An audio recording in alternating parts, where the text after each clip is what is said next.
জাপানে 2013 অর্থ বছরে দাবিহীন সম্পত্তির পরিমাণ ছিল 33.6 বিলিয়ন ইয়েন। এক দশকের ব্যবধানে সে অঙ্ক বেড়ে দাঁড়িয়েছে 129.1 বিলিয়ন ইয়েনে, যা প্রায় 3.8 গুণ বেশি। এই অস্বাভাবিক বৃদ্ধি শুধু আর্থিক পরিসংখ্যানের পরিবর্তন নয়, বরং দেশটির জনসংখ্যা সংকটের প্রতিফলন। দীর্ঘদিন ধরে জাপানের জন্মহার নিম্নমুখী, বিপরীতে দ্রুত বাড়ছে প্রবীণ জনগোষ্ঠীর সংখ্যা, যে কারণে পরিবার ছোট হয়ে আসছে এবং একা বসবাসের প্রবণতা বাড়ছে, যা উত্তরাধিকারবিহীন সম্পদের সংখ্যা বৃদ্ধিতে বড় ভূমিকা রাখছে।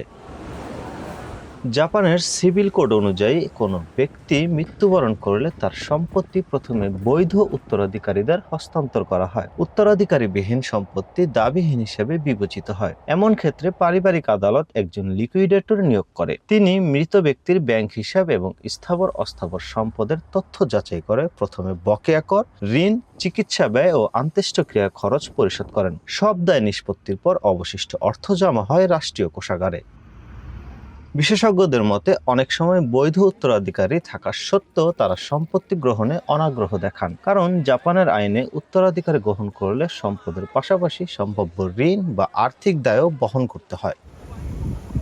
আইন বিশেষজ্ঞরা বলছেন, এমন পরিস্থিতি মোকাবেলায় সচেতনতা বাড়ানো জরুরি। জীবদ্দশায় স্পষ্ট ও আইনগত বৈধ উইল করলে সম্পত্তি বন্টন নিয়ে অনিশ্চয়তা অনেকটাই কমে যায়। ট্রাস্ট বা দাতব্য প্রতিষ্ঠানে সম্পত্তি দানের ব্যবস্থাও করা সম্ভব। অন্যথায় কোনো দাবি না থাকলে সম্পূর্ণ সম্পদ রাষ্ট্রের কোষাগারেই জমা হবে। একাকী মৃত্যু ও পরিবার বিচ্ছিন্নতার প্রবণতাও বাড়তে থাকায় ভবিষ্যতে এই অঙ্ক আরও বাড়তে পারে বলে আশঙ্কা করছেন বিশেষজ্ঞরা।